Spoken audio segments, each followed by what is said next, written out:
Sometimes, all it takes is a single headline to reshape a nation's future, sending shockwaves far beyond its borders.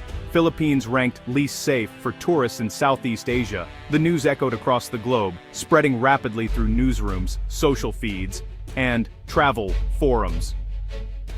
Suddenly, the country's image as a tropical paradise was replaced by one of risk and uncertainty. Travel agencies saw fewer calls. Online bookings dropped almost overnight as travelers reconsidered their plans. The label stuck, overshadowing the country's natural beauty, rich culture, and legendary hospitality. For a tourism sector still recovering from global shutdowns, this was a devastating blow, one that threatened jobs and dreams.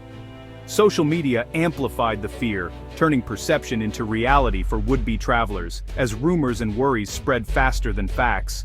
The government scrambled to defend the country's reputation, citing millions of safe visits, new security measures, and the efforts of local communities to keep visitors safe. But in the world of travel, a single negative headline can drown out countless reassurances and positive stories. The damage was immediate. Tourists hesitated, businesses suffered, and entire communities felt the impact. The real tragedy. The headline ignored the everyday kindness, warmth, and safety that most visitors experience in the Philippines. It reduced a vibrant, diverse nation to a single, alarming statistic, overshadowing the stories of resilience and welcome that define the islands. For millions of Filipinos, this wasn't just bad press. It was a threat to their livelihoods, their families, and their future. The story of the Philippines became one of doubt, not discovery, as curiosity was replaced by caution. The challenge was clear: how to reclaim the narrative, restore confidence, and remind the world of what the Philippines truly offers. The stakes were high. The future of an industry and the hopes of a nation hung in the balance. The question remains: can the Philippines turn the tide and once again welcome the world with open arms? While the Philippines struggled to regain its footing, its neighbors soared to new heights, transforming the region's tourism landscape. Southeast Asia's travel boom was in full swing. Airports in Bangkok, Kuala Lumpur, and Singapore buzzed with life, welcoming millions of eager travelers. Thailand broke records, drawing visitors from every corner of the globe. Vietnam drew crowds with its reputation for safety, affordability, and vibrant street culture, quickly becoming a favorite for both backpackers and families. Malaysia thrived on its diversity and modernity, offering a seamless blend of tradition and innovation that appealed to a wide range of travelers. The region's recovery was not just a rebound, it was a surge, with tourism numbers surpassing expectations and injecting new energy into local economies. Meanwhile, the Philippines lagged behind, unable to match pre-pandemic visitor numbers despite its natural beauty and rich heritage. The gap widened as tourists chose easier, cheaper destinations with more convenient travel options and fewer barriers to entry. The country's world-class beaches and unique culture weren't enough to overcome new obstacles, as travelers sought hassle-free experiences elsewhere. Why was the Philippines being skipped over, even by those who once considered it a must-visit destination? The answer was complex. Perception, policy, and practical hurdles all played a part, creating a web of challenges for the country's tourism sector. Safety headlines were just one piece of a larger puzzle, shaping international opinion and influencing travel decisions. High costs, logistical challenges, and a difficult arrival experience all contributed, making the Philippines less attractive compared to its neighbors. The Philippines wasn't just recovering slowly, it was being left out of the region's tourism renaissance, missing out on vital opportunities. Understanding this disparity is key to finding solutions and helping the Philippines reclaim its place on the global travel map. The region's success story made the Philippines' struggles impossible to ignore, highlighting the urgent need for change. The question remains: what would it take for the Philippines to rejoin the party and once again become a top destination in Southeast Asia? Picture Moalboal, Cebu, a beach once alive with tourists, now hauntingly quiet. The sand, once filled with laughter and footsteps, now sits undisturbed. Tour boats that used to ferry excited visitors to the reefs sit idle, their paint fading under the sun. Souvenir stalls, once bustling with eager shoppers, gather dust as days pass with barely a sail. Local guides who once shared stories and led adventures now wait for clients who rarely come, their days stretching long and uneventful. The vibrant energy that defined Moalboal has vanished, replaced by an anxious stillness that hangs in the air. For locals, this slowdown means more than just empty beaches. It means lost income, mounting bills, and futures clouded with uncertainty. A guide recalls the busier days when every week brought new faces and stories, and the town thrived on the rhythm of tourism. Now he's lucky to get a few bookings a week, spending more time waiting than working. He worries about supporting his family, as the costs of daily life remain, but customers have all but vanished, leaving him with difficult choices. This is not just one person's struggle, it's the story of an entire community feeling the impact. From fishermen to shopkeepers, all facing the same uncertainty. The few tourists who do arrive immediately notice the emptiness and the hurdles they had to overcome just to get here.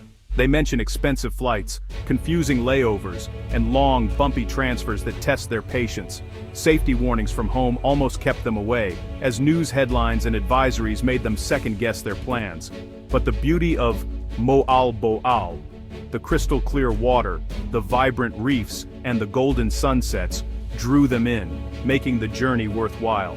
They're glad they came, finding peace and beauty in the quiet, but they understand why so many others hesitate to make the trip.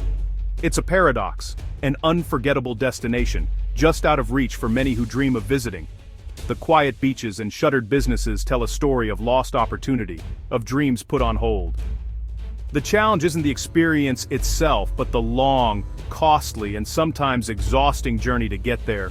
The Philippines offers paradise, stunning beaches, warm hospitality, but at a price that's simply too high for most travelers right now. The question remains, how can this gap be bridged so that both locals and visitors can once again share in the magic of Mo'al Bo'al? Before the pandemic, South Korea and China fueled Philippine tourism. Koreans came for language, golf, and beaches. Chinese visitors arrived in fast-growing numbers. Now both markets have collapsed. Economic woes and high flight costs keep Koreans away, while safety concerns push them to other destinations. For Chinese tourists, political tensions and government advisories have nearly halted group travel. The result: empty hotels, quiet restaurants, and struggling businesses. New visitors from the West and Southeast Asia can't fill the void. The industry, once tailored to these groups, is scrambling to adapt. The loss is more than numbers. It's a seismic shift in the tourism landscape. For many, the dream of a Philippine vacation ends with the price of a plane ticket. Flights to Manila or Cebu are often pricier than to Bangkok or Ho Chi Minh City. The archipelago's geography means more flights, ferries, and transfers, each adding cost and complexity. Unlike Thailand or Vietnam, seamless travel is rare. Delays and extra expenses are common. The Philippines feels like a destination for seasoned travelers with deep pockets, not for spontaneous holiday makers. Families see complicated, costly itineraries and choose simpler alternatives. The country isn't just competing on beauty, it's competing on ease and affordability and falling short. The challenge: make paradise accessible, not exclusive. First impressions matter, and Manila's airport often disappoints. NAIA's reputation for chaos, long lines, and outdated facilities lingers despite improvements. Disconnected terminals force travelers to brave traffic just to catch a connecting flight. Missed connections and stressful transfers are common, setting a poor tone for any trip. In contrast, airports in Singapore, Bangkok, and Kuala Lumpur offer seamless, welcoming experiences. Manila's airport feels like an obstacle, not a gateway. The struggle continues beyond the airport. Traffic, limited public transport, and confusing options frustrate visitors. The journey is as important as the destination, and here, it's a hurdle.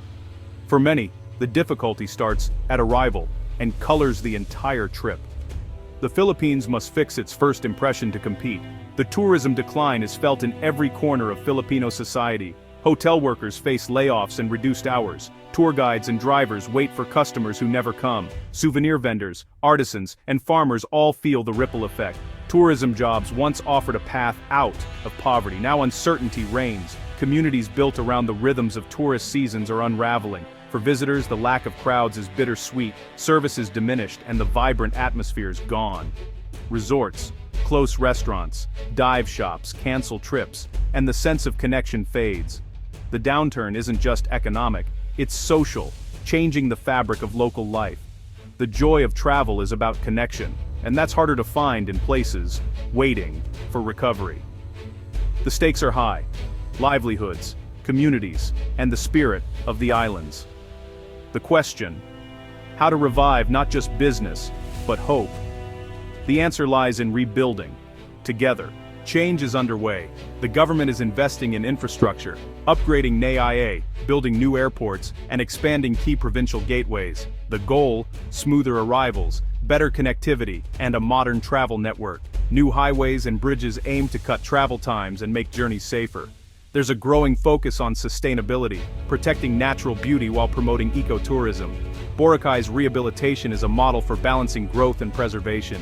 These projects are a start, but progress takes time and careful management.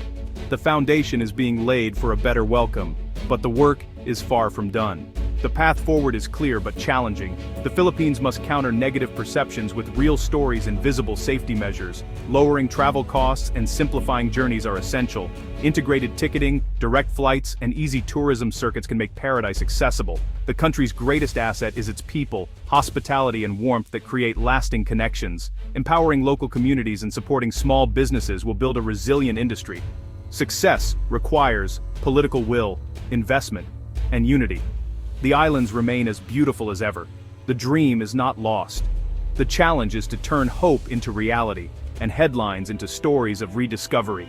The Philippine dream awaits, ready to be reclaimed.